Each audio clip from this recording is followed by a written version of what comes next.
So about a month ago, the Nintendo Direct happened, and it wasn't just any ordinary Direct. It was mainly themed around the 40-year anniversary of Mario. And honestly, I was a bit disappointed that they didn't reveal a new Mario 3D game. So that's why today, we're talking about why Super Mario Galaxy 3 needs to happen.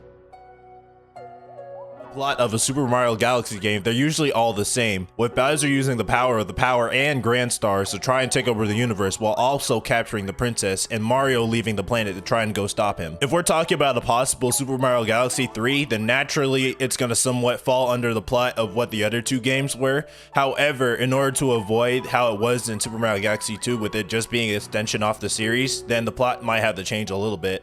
For instance, in Super Mario Galaxy 3, we can make a storyline where somebody other than Bowser has figured out how to use the power of the Power Stars and Grand Stars and try to take over the universe instead of him. They would also start using the power of the stars to overthrow Rosalina, because it wouldn't be Super Mario Galaxy without Rosalina, and either steal or replicate Bowser's armies because of how effective they were in the first two games. It would also be a nice added touch in this storyline if Peach was never captured. I think this will be a great idea for a storyline because it gives the opportunity for a new antagonist to be introduced into the Mario series, therefore expanding on the Mario universe. This would also give Mario and Bowser a common enemy like they once had before, where they would have the rare occasion of working together.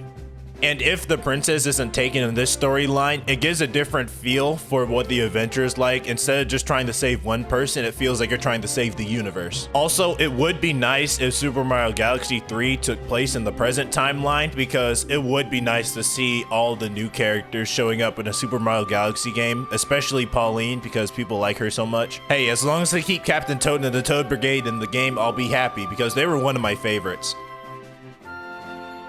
With so many characters in the Mario universe right now, this would be a perfect time to expand the roster in Super Mario Galaxy 3. Donkey Kong just had a new DLC come out for his game recently. Imagine taking inspiration from that.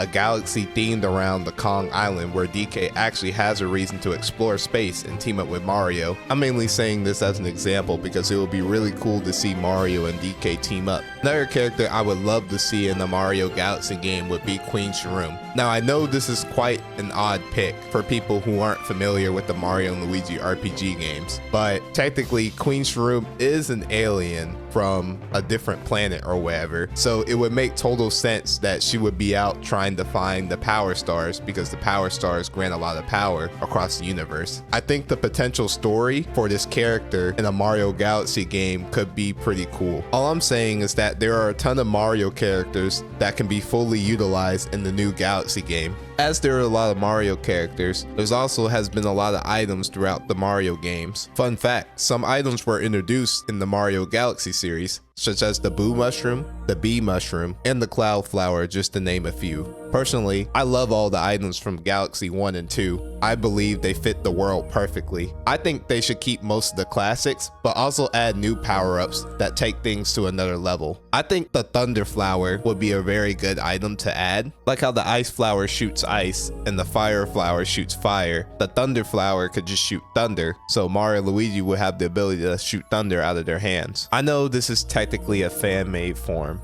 but I could definitely see it working in Galaxy 3. On the topic of that, it would also be good to add other items from previous games, such as the propeller suit, the penguin suit, even the mini mushroom is a good choice. These could open up new platforming challenges in a Galaxy setting.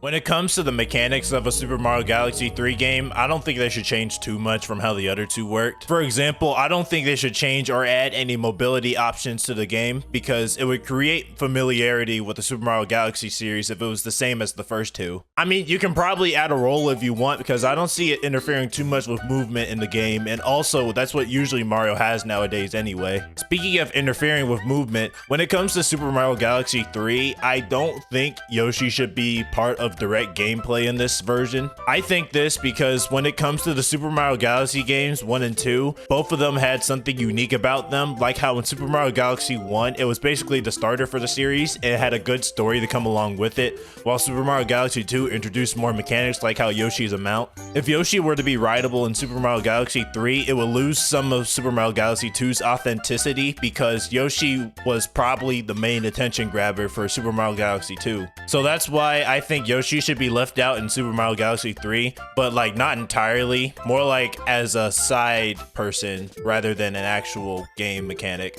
Also, Yoshi was very buggy. I think Super Mario Galaxy 3 should also keep the multiplayer function they had in 2, but that's just my opinion. It makes sense to me that way because Super Mario Galaxy has been a primarily single player game throughout the series, and with the second player there, it was more like a supporting role than an actual character. However, I'm not saying they couldn't make a second character in the game. For example, you can make the Super Mario Galaxy 3 system to where you have to progress with a partner, kind of like how it was with the games Little Nightmares 2 and 3. Little Nightmares 3 being a good example because it allows for single player play, but you can also get somebody else to connect to the other character so you can both play the game. Of course, I don't see Super Mario Galaxy doing this, but it's just an idea. They should also bring back the Wii Remote and nunchucks because those are very iconic. Super Mario Galaxy 3 has the potential to be one of the most visual, breathtaking games Nintendo has ever made.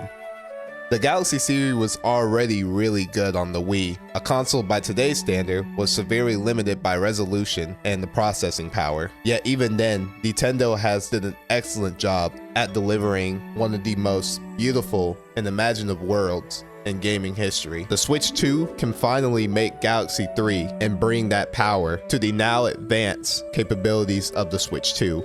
I mean, we have 4K resolution and HDR. There's a lot of potential with the Switch 2 to make this game look breathtaking. You don't even need to change a lot. People loved Super Mario Galaxy 1 and 2. Graphics were phenomenal at that time. Now imagine that just on a higher scale on the new console. People will love it even more. Super Mario Galaxy 3 isn't just a sequel, it's a new opening for opportunities that this game can take. With the Switch 2's advanced visuals, faster loading times, and improved controls, it could really set the bars to being one of the best released games on this console and the best released game in the series. Thank y'all for listening to what we had to say. If you liked the video, comment down below what you think about this. With that, we'll see y'all in the next video.